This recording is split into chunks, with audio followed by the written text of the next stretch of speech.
Chapter 10. The Lugnagins commended. A particular description of the Struldbrugs, with many conversations between the author and some eminent persons upon that subject. The Lugnagins are a polite and generous people, and although they are not without some share of that pride which is peculiar to all Eastern countries, yet they show themselves courteous to strangers, especially such who are countenanced by the court. I had many acquaintance, and among persons of the best fashion, and being always attended by my interpreter, the conversation we had was not disagreeable.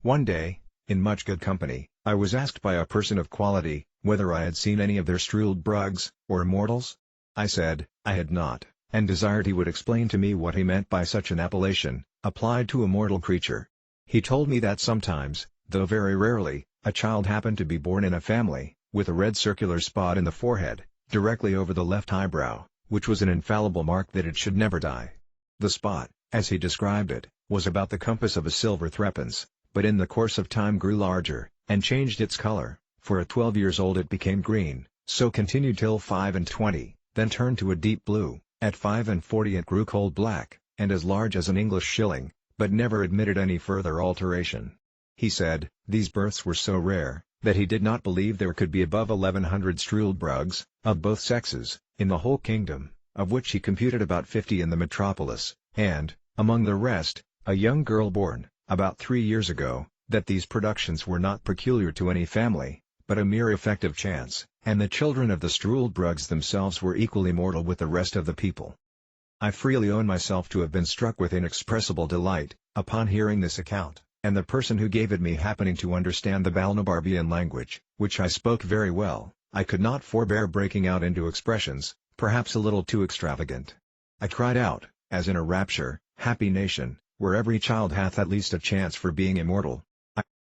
Happy people, who enjoy so many living examples of ancient virtue, and have masters ready to instruct them in the wisdom of all former ages. But happiest, beyond all comparison, are those excellent Struldbrugs, who, being born exempt from that universal calamity of human nature, have their minds free and disengaged, without the weight and depression of spirits caused by the continual apprehensions of death. I discovered my admiration that I had not observed any of these illustrious persons at court, the black spot on the forehead being so remarkable a distinction, that I could not have easily overlooked it, and it was impossible that His Majesty, a most judicious prince, should not provide himself with a good number of such wise and able counselors. Yet perhaps the virtue of those reverend sages was too strict for the corrupt and libertine manners of a court, and we often find by experience, that young men are too opinionated and volatile to be guided by the sober dictates of their seniors. However, since the king was pleased to allow me access to his royal person, I was resolved, upon the very first occasion, to deliver my opinion to him on this matter freely and at large, by the help of my interpreter, and whether he would please to take my advice or not. Yet in one thing I was determined, that His Majesty having frequently offered me an establishment in this country, I would, with great thankfulness, accept the favor, and pass my life here in the conversation of those superior beings the Struldbrugs, if they would please to admit me. The gentleman to whom I addressed my discourse, because, as I have already observed, he spoke the language of Balnibarbi, said to me, with a sort of a smile which usually arises from pity to the ignorant, that he was glad of any occasion to keep me among them, and desired my permission to explain to the company what I had spoke. He did so, and they talked together for some time in their own language, whereof I understood not a syllable, neither could I observe by their countenances, what impression my discourse had made on them. After a short silence, the same person told me, that his friends and mine, so he thought fit to express himself, were very much pleased with the judicious remarks I had made on the great happiness and advantages of immortal life, and they were desirous to know, in a particular manner, what scheme of living I should have formed to myself, if it had fallen to my lot to have been born a Struldbrug. I answered, it was easy to be eloquent on so copious and delightful a subject, especially to me, who had been often apt to amuse myself with visions of what I should do, if I were a king, a general, or a great lord, and upon this very case, I had frequently run over the whole system how I should employ myself, and pass the time, if I were sure to live forever. That, if it had been my good fortune to come into the world a Struldbrug, as soon as I could discover my own happiness, by understanding the difference between life and death, I would first resolve, by all arts and methods, whatsoever, to procure myself riches. In the pursuit of which, by thrift and management, I might reasonably expect, in about 200 years, to be the wealthiest man in the kingdom. In the second place, I would, from my earliest youth, apply myself to the study of arts and sciences, by which I should arrive in time to excel all others in learning. Lastly, I would carefully record every action and event of consequence, that happened in the public, impartially draw the characters of the several successions of princes and great ministers of state, with my own observations on every point. I would exactly set down the several changes in customs, language, fashions of dress, diet, and diversions. By all which acquirements, I should be a living treasure of knowledge and wisdom, and certainly become the oracle of the nation. I would never marry after threescore, but live in a hospitable manner, yet still on the saving side. I would entertain myself in forming and directing the minds of hopeful young men, by convincing them, from my own remembrance, experience, and observation, fortified by numerous examples, of the usefulness of virtue in public and private life. But my choice and constant companions should be a set of my own immortal brotherhood, among whom, I would elect a dozen from the most ancient, down to my own contemporaries. Where any of these wanted fortunes, I would provide them with convenient lodges round my own estate, and have some of them always at my table, only mingling a few of the most valuable among you mortals, whom length of time would harden me to lose with little or no reluctance, and treat your posterity after the same manner, just as a man diverts himself with the annual succession of pinks and tulips in his garden, without regretting the loss of those which withered the preceding year. These Struldbrugs and I would mutually communicate our observations and memorials, through the course of time, remark the several gradations by which corruption steals into the world, and oppose it in every step, by giving perpetual warning and instruction to mankind, which, added to the strong influence of our own example, would probably prevent that continual degeneracy of human nature so justly complained of in all ages.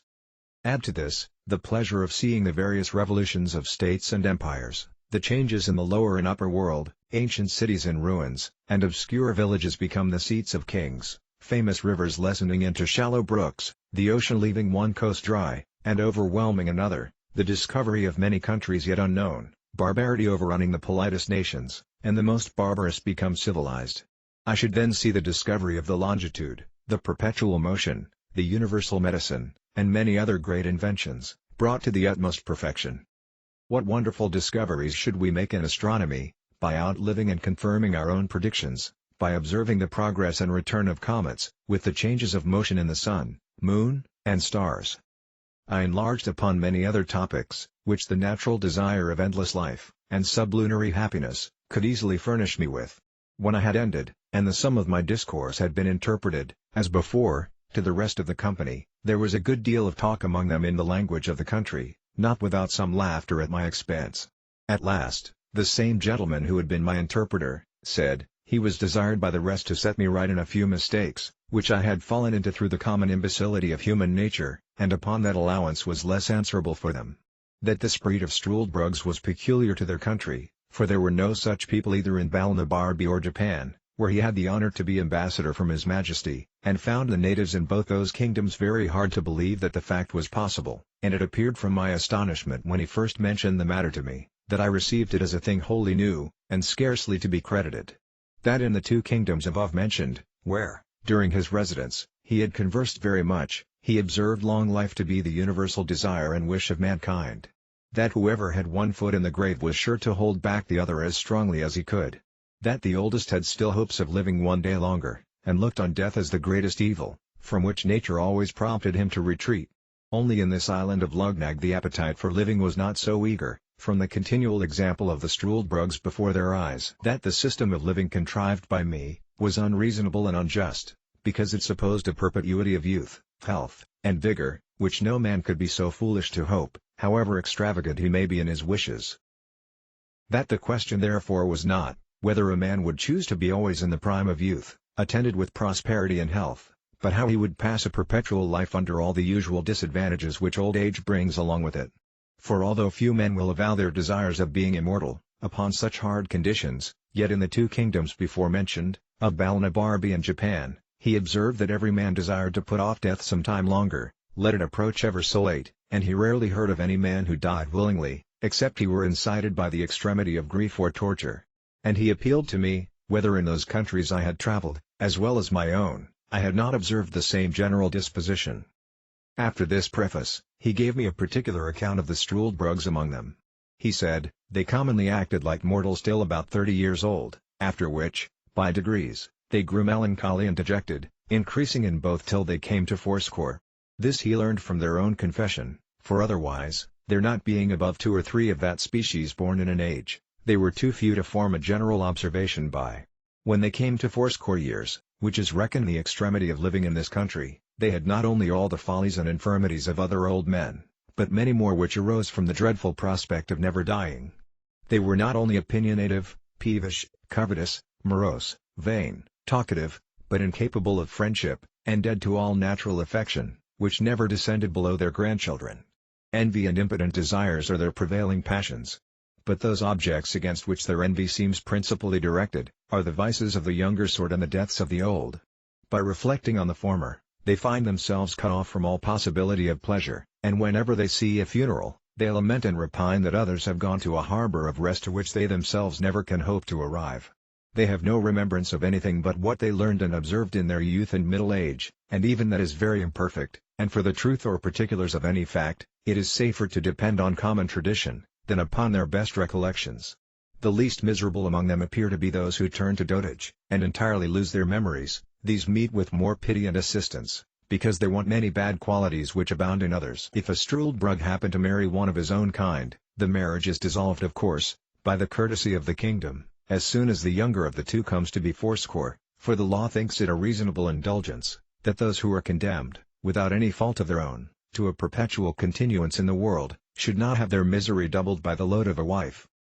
As soon as they have completed the term of 80 years, they are looked on as dead-in-law, their heirs immediately succeed to their estates, only a small pittance is reserved for their support, and the poor ones are maintained at the public charge. After that period, they are held incapable of any employment of trust or profit, they cannot purchase lands, or take leases, neither are they allowed to be witnesses in any cause, either civil or criminal, not even for the decision of meres and bounds.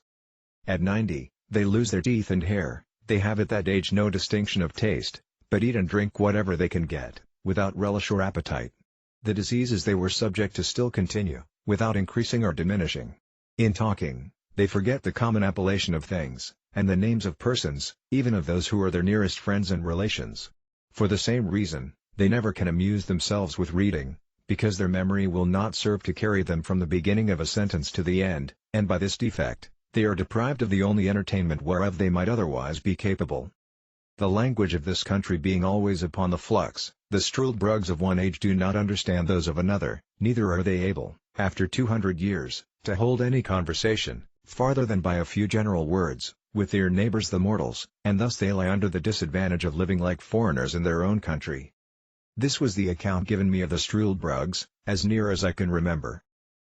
I afterwards saw 5 or 6 of different ages, the youngest not above 200 years old, who were brought to me at several times by some of my friends, but although they were told that I was a great traveler, and had seen all the world, they had not the least curiosity to ask me a question, only desired I would give them slumskudesk, or a token of remembrance, which is a modest way of begging, to avoid the law, that strictly forbids it, because they are provided for by the public, although indeed with a very scanty allowance. They are despised and hated by all sorts of people. When one of them is born, it is reckoned ominous, and their birth is recorded very particularly so that you may know their age by consulting the register, which, however, has not been kept above 1,000 years past, or at least has been destroyed by time or public disturbances. But the usual way of computing how old they are, is by asking them what kings or great persons they can remember, and then consulting history, for infallibly the last prince in their mind did not begin his reign after they were fourscore years old. They were the most mortifying sight I ever beheld, and the women more horrible than the men. Besides the usual deformities in extreme old age, they acquired an additional ghastliness, in proportion to their number of years, which is not to be described, and among half a dozen, I soon distinguished which was the eldest, although there was not above a century or two between them. The reader will easily believe, that from what I had herein seen, my keen appetite for perpetuity of life was much abated. I grew heartily ashamed of the pleasing visions I had formed, and thought no tyrant could invent a death into which I would not run with pleasure, from such a life. The king heard of all that had passed between me and my friends upon this occasion, and rallied me very pleasantly, wishing I could send a couple of Struldbrugs to my own country, to arm our people against the fear of death, but this, it seems, is forbidden by the fundamental laws of the kingdom, or else I should have been well content with the trouble and expense of transporting them. I could not but agree, that the laws of this kingdom relative to the Struldbrugs were founded upon the strongest reasons, and such as any other country would be under the necessity of enacting, in the like circumstances. Otherwise, as avarice is the necessary consequence of old age, those immortals would in time become proprietors of the whole nation, and engross the civil power, which, for want of abilities to manage, must end in the ruin of the public.